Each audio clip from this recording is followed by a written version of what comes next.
Jadi saudara, ya saya melihat bahwa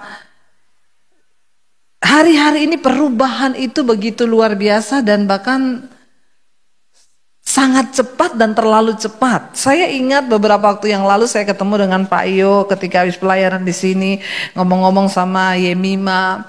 Ya saya bilang ya, ayo bikin YouTube. Itu padahal waktu itu belum pandemi ya. Ayo bikin YouTube. Kita memberitakan Injil lewat media. Kenapa? Karena saya bilang, ke depan itu media akan mengambil alih semuanya. Ya, saya juga nggak tahu kenapa beberapa waktu yang lalu itu Tuhan mengejar saya untuk segera ambil alih dunia media untuk pelayanan penginjilan. Beritakan Injil lewat media. Kita nggak tahu. Dan ternyata saudara beberapa ya termasuk tempat di sini juga sudah tanggap waktu itu cepet bikin YouTube. Saya bilang tayangin khotbah-khotbah lewat YouTube. Ya dan kita tanpa kita tahu, tanpa kita sadari, tanpa kita semua kaget. Kenapa? Semua tanpa persiapan. Saya kemarin ikut satu perbincangan hamba-hamba Tuhan, saudara, bagaimana tips menghadapi gereja di era ini, karena memang banyak gereja yang nggak siap.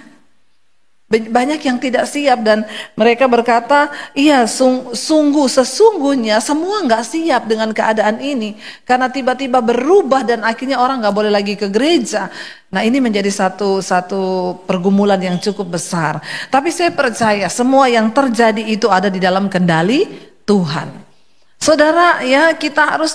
Saya sampaikan tadi pagi di grup keluarga saya dibahas tuh. Kenapa orang mati? Katanya COVID ini hanya membunuh mereka yang sudah tua dan punya penyakit bawaan.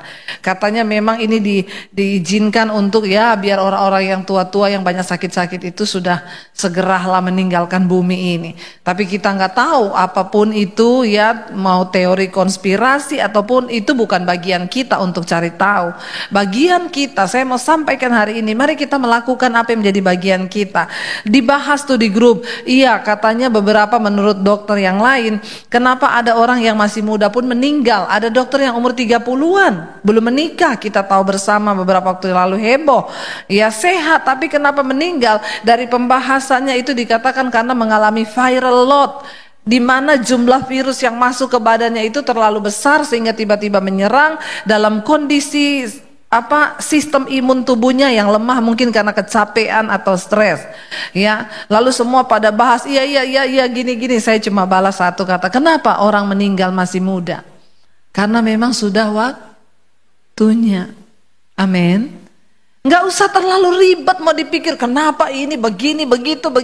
Lah kita ini kan kalau mau kembali pada Tuhan kita percaya hidup dan mati kita ada di tangan Tuhan.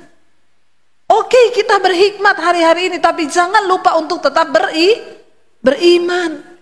Kita harus tetap percaya bahwa hidup mati di tangan Tuhan. Bukan berarti kita tidak berhikmat lalu kita keluar tanpa masker, itu salah saudara. Kita ikuti semua yang berlaku, aturan yang berlaku, kita cuci tangan, tetapi jangan lupa kita harus hidup dengan iman hari-hari ini. Amin. Ya. Jangan ketakutan berlebihan. Makanya saya bilang saudara, tadi waktu lagu puji-pujian goyang saudara. Kenapa? Saya tahu saudara sudah mulai jarang goyang di rumah, amin. Apalagi dengan tidak ibadah, semua jadi kaum rebahan. Ya, jadi saudara ternyata ya bagaimana sistem imun tubuh kita tetap kuat, banyak-banyak nyanyi memuji Tuhan, bersuka cita. Amin. Ya, itu yang paling penting karena Alkitab berkata hati yang gembira obat yang manjur. Oke, kita harus berhikmat tapi jangan lupa beriman. Saya sangat percaya kalau satu saat memang saya dipanggil Tuhan mati, ya berarti sudah waktunya. Ada tuh yang umur 90 tahun sembuh dari COVID. Ada. Berarti memang belum saatnya mati. Saudara, bagaimana kita memandang hari-hari ini? Saya percaya semua yang terjadi ini seizin Tuhan. Hari-hari ini pemurnian sedang terjadi. Gereja dimurnikan, hamba-hamba Tuhan dimurnikan, umat Tuhan dimurnikan. Sekarang dengan begini kita nggak bisa ke gereja. Ya, tadi sudah dikatakan, mari kita minta Roh Kudus berperan dalam hidup kita untuk mengejar pertumbuhan rohani kita. Ya, semua orang harus online. Saya begitu mengucap syukur saudara ya, kenapa? Karena memang ya itu yang saya pernah saksikan di sini. Saya nggak tahu itu mulai dari tahun-tahun lalu Tuhan terus mengejar saya untuk bikin channel YouTube untuk memberitakan Injil. Saya tidak mengerti, saya nggak tahu, bukan tujuan saya kejar subscribe banyak, bukan. Tapi saya hanya mau memberitakan firman Tuhan. Tiba-tiba waktu pandemi itu, saudara, sampai sekarang saya bikin acara live streaming Mesbah Doa jam 8 malam. Siapa yang ikut tiap malam? Yang belum ikut bertobat. Ya, saudara, itu sekali tayang live streaming, pertama tayang 1 jam pertama bisa sampai 16.000 sampai 20.000 yang nonton. Kalau udah besoknya itu sudah sampai 48.000, 50.000 yang nonton. Saudara, saya tidak pernah cari-cari konten untuk channel YouTube. Memang semua orang yang sudah jadi YouTuber itu cari konten apa ya biar bisa dinonton banyak orang, apa ya biar bisa dilihat banyak orang. Saudara tahu itu Mesbah Doa itu terjadi. Kenapa terjadi? Jadi ceritanya itu begini. Waktu dari awal pandemi itu bulan Maret, sampai sekarang nggak pernah bolong 1 hari pun loh. Setiap malam jam 8 dari bulan Maret. Ini sudah masuk Agustus, hampir 5 bulan, tidak pernah bolong 1 malam pun. Itu anugerah Tuhan. Ya, saya diberikan kesehatan, kadang capek. Saudara tahu, sekarang ini ya saya nih, ya orang lain mungkin bilang, waduh nggak ada pelayanan. Jangan salah, saudara tahu sekarang saya nanti malam ada pelayanan Zoom. Besok saya khotbah di Amerika, lewat mana? Zoom.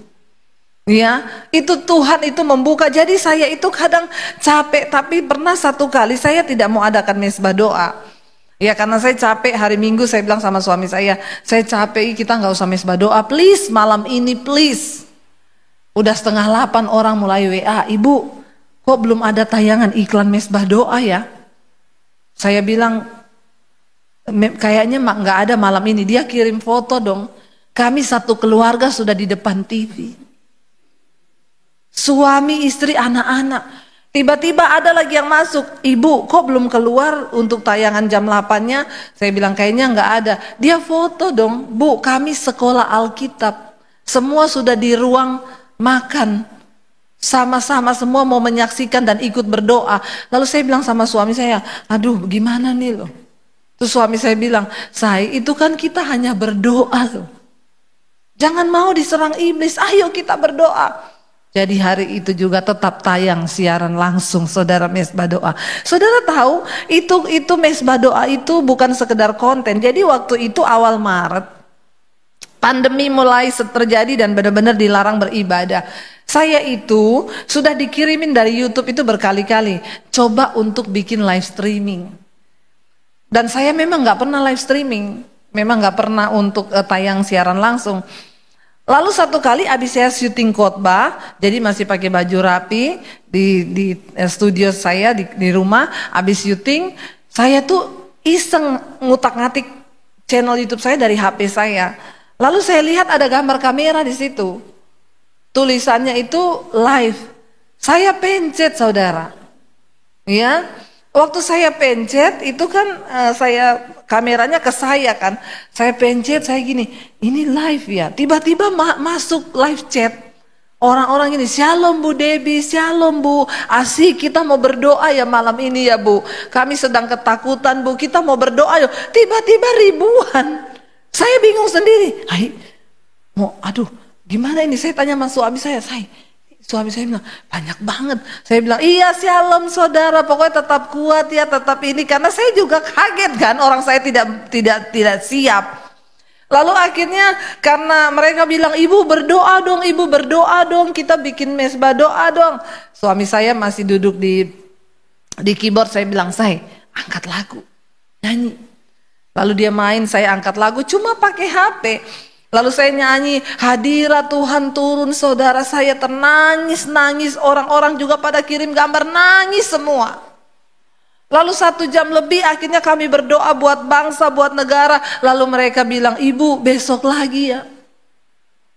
Dan dari situ saudara, sampai hari ini hampir 5 bulan. Dan saya melihat penuaian jiwa. Luar biasa. Ya, saudara, nggak pernah kebayang ya. Dan saya memang bukan niat saya mencari-cari. Subscriber saya itu sekarang hampir 200.000. Saudara bisa bayangkan, itu kalau kita butuh gedung gereja untuk menampung. Saya nggak usah bicara 200.000 lah. Kita bicara satu kali mesbah doa, itu jam pertama tayang, hampir 20.000 yang nonton. Dan satu channel 20.000 itu, satu channel 5 orang loh, satu keluarga loh. Untuk bisa menampung jemaat yang sebanyak itu kita butuh gedung gereja seberapa besar? Benar nggak? Dan itu saudara, lintas agama, lintas budaya. Sejak itu tayang saya melihat orang yang konseling. Ya, karena saya memang kasih nomor HP di situ. Itu saudara yang masuk ya. Sekarang di HP saya ini ya dalam waktu sebulan 2000-an lah chattingan yang masuk. Itu orang bermasalah. Ibu saya bersyukur sejak menemukan channel ibu, saya baru mengerti menjadi Kristen yang benar. Ibu saya sudah 40 tahun jadi Kristen.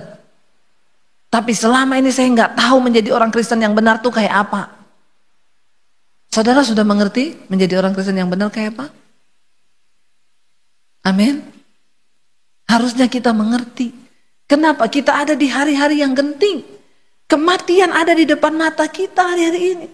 Dan kita sebenarnya memang tidak perlu terlalu takut, tapi kita juga harus berhikmat. Kenapa kita nggak takut? Saya bilang sama orang-orang yang ketakutan, Bu, ada orang-orang yang telepon Bu Debbie, saya sejak pandemi ini saya cemas, saya ketakutan, tiap malam nggak bisa tidur, jantung saya berpacu. Saya udah bolak-balik ke psikiater, Bu. Saya bilang, Ibu, jangan terlalu takut dengan virus corona. Kenapa? Ibu masuk kamar mandi hati-hati, kalau kepleset juga bisa. Benar enggak saudara? Jangan berpikir orang hanya mati karena corona. Tapi selama Tuhan kasih kita hidup, apa yang harus kita lakukan? Seringkali saya tuh sedih ya. Lihat orang Kristen yang hidup ketakutan sampai nggak bisa. Mau keluar komplek aja ketakutan loh. Ada ibu-ibu yang bilang, Bu, saya selama pandemi keluar rumah aja belum pernah. Satu langkah keluar dari rumah saya nggak pernah. Lalu ibu di rumah ngapain aja? Ya itulah. Tiap hari berantem sama suami. Karena suaminya juga stres. Saudara, hari-hari ini selain roh ketakutan, ya iblis itu juga akhirnya membuat orang depresi, tertekan, lalu yang ada ribut di dalam keluarga. Saya berdoa supaya kita selama masa pandemi ini justru kita menemukan Tuhan, amin. Saya banyak mendengar orang-orang yang gini, Bu, ada satu kesaksian dari seorang ibu. Saya sama suami sebelum pandemi, kami bekerja sendiri-sendiri. Suami saya berangkat pagi, saya berangkat pagi, anak-anak berangkat sekolah. Waktu pulang ke rumah, saya datang, anak-anak sudah tidur, suami pulangnya malam. Kami hanya bicara seadanya di rumah. Dia bilang gini, tapi ibu maaf ya, mungkin saya salah satu orang yang berbeda dengan orang yang lain. Saya bersyukur dengan corona. Loh, kenapa? Sejak adanya corona kita semua diam di rumah. Setiap malam saya nonton mesbah doa ibu. Sekarang suami saya bertobat. Anak-anak saya sekarang setiap malam kami sekeluarga bergandengan tangan berdoa. Dan kami merasakan bagaimana hidup yang sesungguhnya di dalam Tuhan. Saudara, tidak ada sesuatu yang sulit bagi orang percaya. Bahkan di masa ini pun kita masih tak bersyukur. Kenapa? Karena Tuhan melihat dan Tuhan sanggup memulihkan, tergantung sekarang cara pandang kita. Bagaimana kita memandang. Seringkali saya melihat orang-orang yang di luar sana itu lebih percaya Tuhan loh. Maaf loh, orang-orang yang bukan Kristen loh. Ya. Orang-orang yang mereka itu memang harus bekerja, pedagang-pedagang keliling. Ya saya tanya, Mas, nggak takut Mas keluar-keluar gini lagi musim corona? Ya, saya lebih takut di rumah, Bu. Kenapa? Kalau saya keluar belum tentu mati kena corona. Di rumah bisa mati digebukin istri saya. Jadi istri saya lebih berbahaya daripada virus. Saudara, saya tanya, Mas, kenapa terlalu percaya begitu? Nggak takut mati? Bu, hidup mati di tangan Allah. Kalah nggak orang Kristen? Ya, itu orang yang bukan percaya Yesus loh. Harusnya kita yang percaya Yesus, kita lebih lagi beriman, amin. Mari kita sungguh-sungguh. Nah, bagian kita hari ini apa yang harus kita lakukan? Mari kita buka Filipi pasal yang pertama. Filipi pasal yang pertama ayat yang ke-21 langsung saja saudara. Ya, Filipi 1 ayat 21 berkata, mari kita baca sama-sama. Ini ayat hafalan tapi seringkali kita kurang menyadari dan mengerti artinya. 1, 2, 3 baca. Karena bagiku hidup adalah Kristus dan mati adalah keuntungan. Ya, ayat ini dengan jelas berkata ini cukup untuk membuat kita percaya di masa-masa ini bahwa menjadi orang Kristen tidak ada yang perlu kita takutkan, karena Tuhan yang pegang kendali atas hidup kita. Dan harusnya setiap orang percaya mencapai kedewasaan iman sehingga kita bisa berkata seperti ini, bagiku hidup adalah Kristus, mati adalah keuntungan. Tidak semua orang bisa berkata begini, termasuk orang Kristen. Loh, kalau mau jujur, saudara percaya nggak ayat ini? Yang berkata bahwa mati adalah keuntungan, saudara percaya? Berapa banyak yang udah siap mati? Nah, berarti nggak percaya. Ya, saya tidak tanya yang mau mati loh. Yang mau mati enggak, yang sudah siap. Kalau Tuhan panggil nanti malam, berapa banyak yang siap? Sering kali terlalu mudah kita bicara, kita percaya pada firman. Tapi hanya sedikit yang berani mempercayakan hidupnya sungguh-sungguh pada Tuhan. Ini sebuah pertanyaan yang penting untuk ditanyakan di masa-masa ini. Benar nggak saudara? Iya. Berbicara tentang kematian itu bukan saya tanya siap mati, oh saya udah mau mati. Enggak, yang sudah siap. Kalau memang kita percaya pada hal ini, ya, kenapa banyak orang yang nggak siap dan tidak berani berkata ayat ini, saudara? Sebenarnya rahasianya, bagaimana kita bisa berkata bagiku mati adalah keuntungan, yang di atas itu loh, yang kita ini nggak sungguh-sungguh lakukan. Karena di sana dikatakan apa? Bagiku hidup adalah Kristus. Banyak orang Kristen yang gagal, ya, pada kata-kata ini sehingga mereka belum siap ketika Tuhan panggil. Sudahkah hidup kita sekarang benar-benar kita hidup bagi Kristus? Atau kita hidup bagi diri kita? Atau kita hidup bagi dosa kita? Atau kita hidup bagi keinginan daging kita? Ayat ini berkata, karena bagiku hidup adalah Kristus, mati adalah keuntungan. Kita baru akan bisa berkata bagiku mati adalah untung kalau kita sudah hidup bagi Kristus. Mungkin sebagian dari saudara bertanya, bagaimana caranya saya hidup bagi Kristus? Saudara nggak usah muluk-muluk jadi berkat sampai ke bangsa-bangsa, kejauhan. Yuk, sebagai suami, sudahkah engkau berdampak di dalam rumah tanggamu? Apakah engkau sungguh-sungguh menjadi suami yang membawa kehidupan Kristus di dalam pernikahanmu? Bapak-bapak, mari kita introspeksi diri.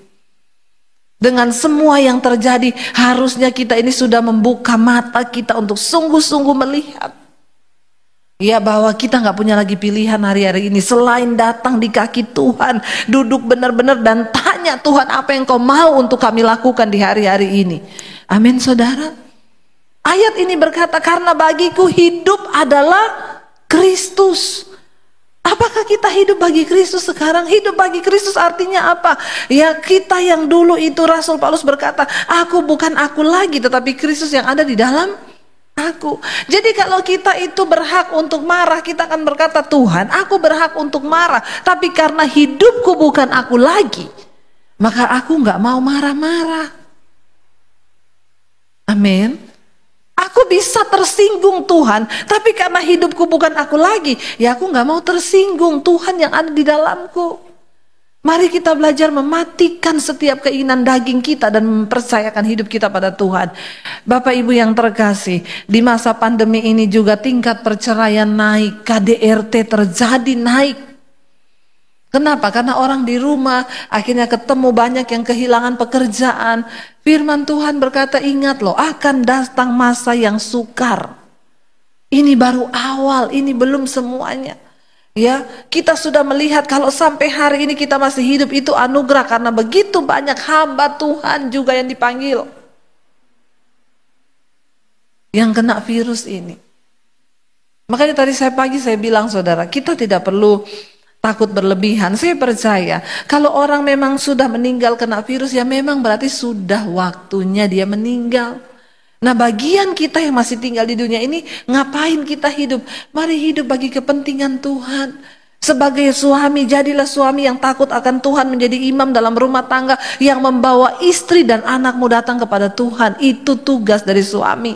Sebagai istri, mari engkau menjadi penolong yang baik dalam rumah tanggamu, yang menjadi penolong bagi suami dan anak-anakmu. Sebagai anak di dalam rumah tangga, mari engkau hidup taat kepada orang tua dan mencintai Tuhan. Jangan memberontak.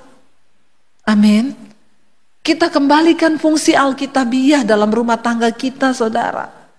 Mari kita hidup bersama, bergandengan tangan. Udahlah, gak ada lagi pikiran lain, mau kaya, mau apa. Sudah, kita masih bisa bertahan hidup hari-hari ini. Itu sudah anugerah.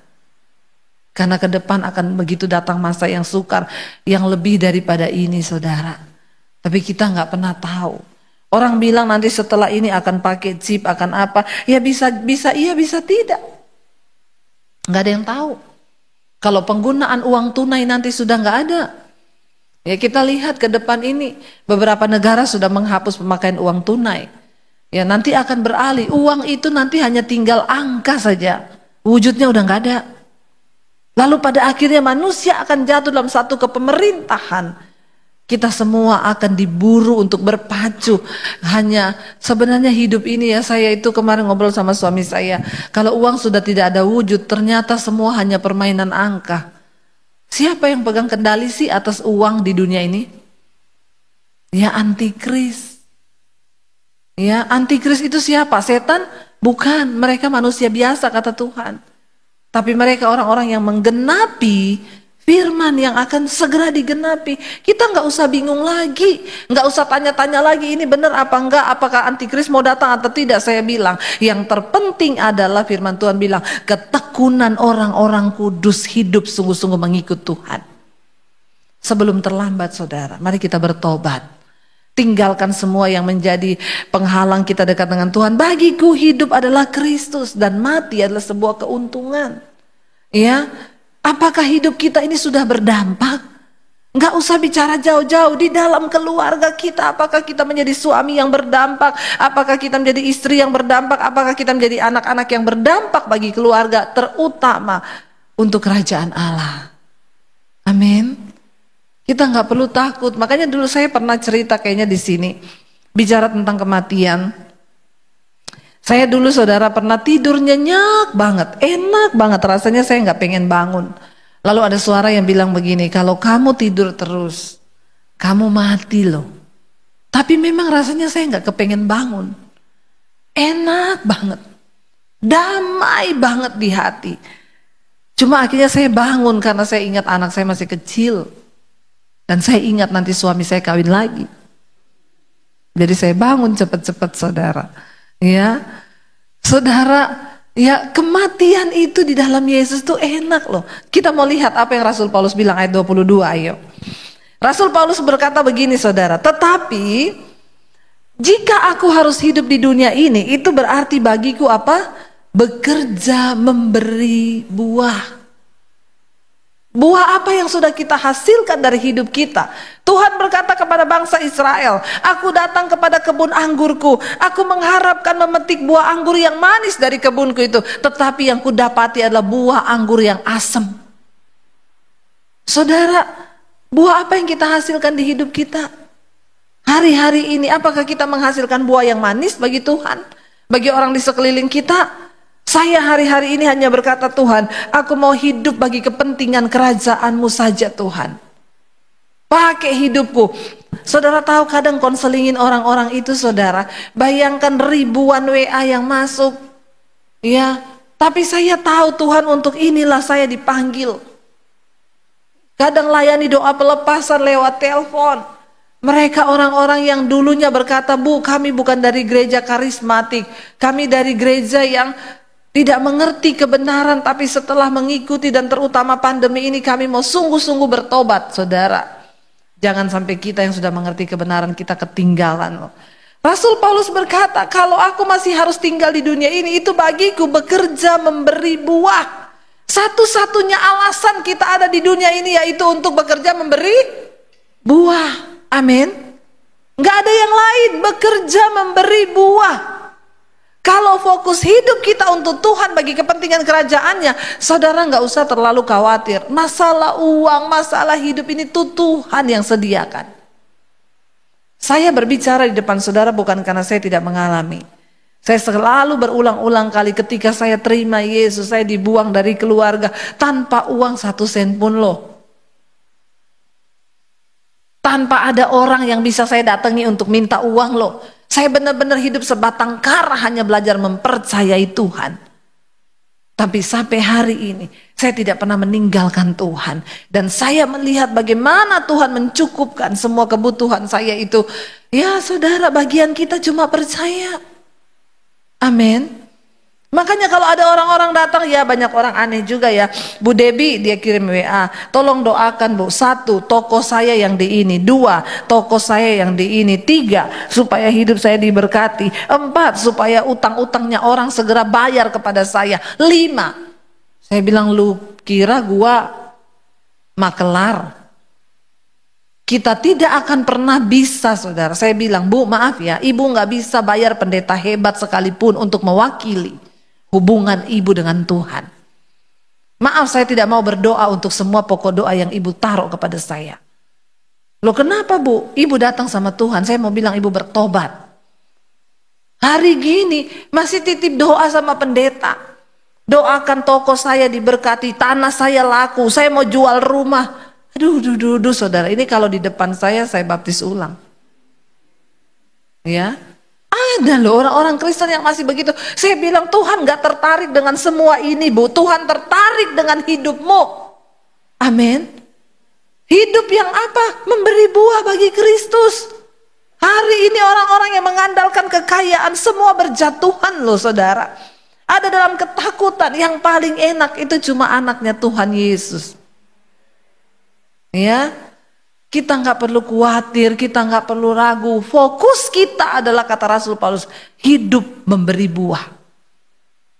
Kalau saudara belajar dari hidup Rasul Paulus tuh ngenes tiap hari masuk keluar penjara karena Yesus. Dia mikir mau makan apa? Kagak. Malah dikasih makan gratis di penjara. Artinya apa saudara? Kalau kita mau mengetahui, ya kalau kita mau sungguh-sungguh percaya, itu yang Tuhan bilang. Banyak orang berkata percaya padaku, tapi hanya sedikit yang berani mempercayakan hidupnya kepada Tuhan. Ini waktunya, ayo kita mulai percaya. Saya saudara, saya tadi pagi juga bersaksi sedikit.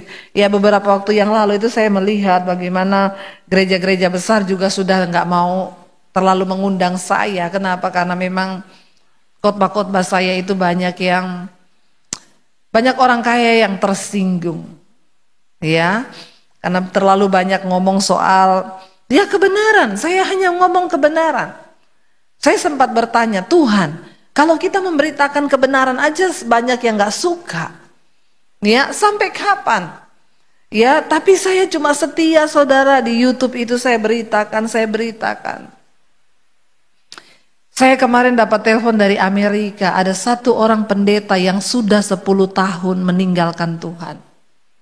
Karena dia kecewa pada Tuhan. Dia melayani Tuhan tapi dia divonis kena kanker. Lalu dia marah sama Tuhan dan dia meninggalkan Tuhan. Padahal 10 tahun ya dia tidak mati loh. Kan harusnya itu sudah satu anugerah kan. Tapi karena dia kena kanker, lalu dia nggak punya uang untuk berobat, lalu orang-orang mulai meninggalkan dia, termasuk teman-temannya, teman-teman gereja meninggalkan dia, kepahitan sama Tuhan. Dia telepon saya, dia bilang, Bu, terima kasih Bu. Saya menangis di kamar saya, waktu saya dengerin khotbah Ibu di YouTube. Saya menangis dan minta ampun sama Tuhan Bu. Saya bersyukur karena khotbah Ibu sudah berhasil membuat saya kembali kepada Tuhan. Dan hari ini Bu, dia bilang waktu itu kenapa saya tinggalkan Tuhan? Saya bertanya kenapa Tuhan izinkan saya kena kanker dan saya nggak punya uang untuk berobat.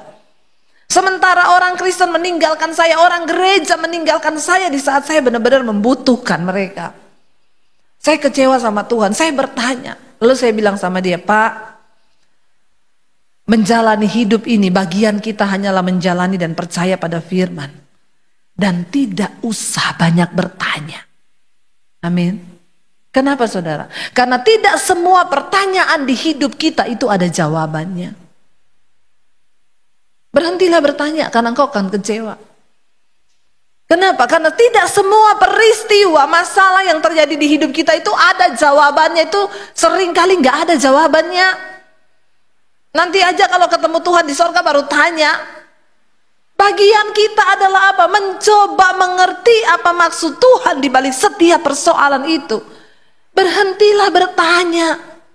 Makanya orang-orang Kristen yang WA kepada saya, Bu, kan semua yang terjadi seizin Tuhan. Kenapa, Bu, Tuhan izinkan virus corona ini terjadi, Bu? Lalu banyak yang mati. Kenapa, Bu?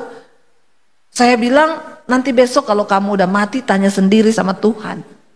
Jangan tanya sama saya. Ya, kita semua nggak tahu. Nggak tahu jawabannya. Ada hal dan banyak perkara di hidup ini yang memang tidak ada jawabannya. Bagian kita menjalaninya dengan iman percaya kepada Tuhan, mata yang tertuju kepada Kristus. Amin. Kalau berbicara tentang akhir zaman, ngeri loh saudara, ngeri. Ngeri. Saya bilang sama anak saya, ya kalian, mami cuma bilang cari Tuhan sungguh-sungguh. Jangan terikat dengan game. Menakutkan waktu masa pengangkatan, satu rumah terangkat, kamu main game ketinggalan. Lalu kamu cari orang tuamu, papi mami mana ya? Lah kakakku mana? Udah nggak ada, semua terangkat, kamu ketinggalan karena terikat dengan game. Yang terikat dengan game tidak usah angkat tangan. Ya, hati-hati. Game itu saudara bilang ini kan tidak berdosa. Game itu ilah zaman. Apa itu ilah zaman? Sesuatu yang mendorong kita untuk terus menghabiskan waktu, menghabiskan tenaga, bahkan lebih daripada Tuhan loh. Ada kan hari-hari ini orang-orang yang terikat dengan game dari pagi sampai malam. Saudara, itu ilah zaman, bertobat. Ya. Saudara, mari kita sungguh-sungguh hari-hari ini taruh iman kita. Kita lanjut sebentar ya, di situ dikatakan, jadi Rasul Paulus berkata, bilang, jadi mana yang harus kupilih aku tidak tahu. Bayangkan loh, saking dia itu percaya sama Tuhan, dia bilang dia nggak tahu pilih mana, mati atau hidup. Wow nggak saudara? Wow kan? Kalau orang sudah seperti ini, apalagi yang dia mau takutkan, saudara ya? Ayat berikutnya, ayat 23 berkata di sana, aku didesak dari dua pihak. Aku ingin pergi dan diam bersama dengan Kristus. Itu memang jauh lebih baik. Bahkan dia berkata, mati itu jauh lebih baik bagiku. Ketemu dengan Tuhan. Amin. Ya. Aku kalau disuruh memilih, aku ingin pergi, diam bersama-sama dengan Kristus. Itu jauh lebih baik. Ya, nggak usah mikir cicilan. Amin. Nggak usah mikirin apapun. Ayat 24 dia berkata begini, tetapi lebih perlu untuk tinggal di dunia ini karena kamu. Ternyata kenapa saya belum mati, Pak Yohanes belum mati, Pak? Karena kita masih harus tinggal di dunia ini untuk jemaat-jemaat. Makanya itu tadi yang saya bilang, hiduplah berfungsi bagi kerajaan Allah supaya diberi umur panjang. Amin.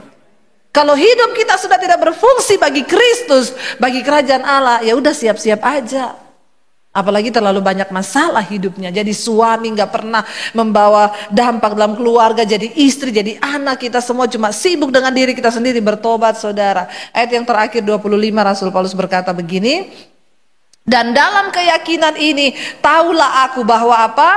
Aku akan tinggal dan akan bersama-sama lagi dengan kamu sekalian, supaya kamu makin maju dan bersukacita di dalam iman.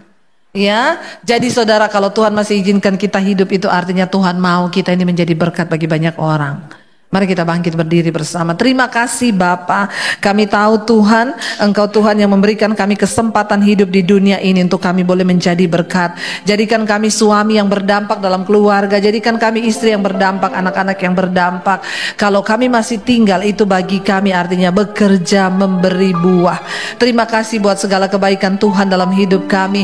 Terima kasih buat semua anugerah-Mu Tuhan. Kami bersyukur kalau hari ini Tuhan masih kasih kami nafas hidup. Itu artinya kesempatan bagi kami untuk terus berbuah. Kami tidak takut bahkan kematian. Itu adalah sesuatu yang menguntungkan bagi kami. Tapi kalau kami masih harus hidup, itu artinya kami harus memberi buah. Mari sekali lagi katakan puji.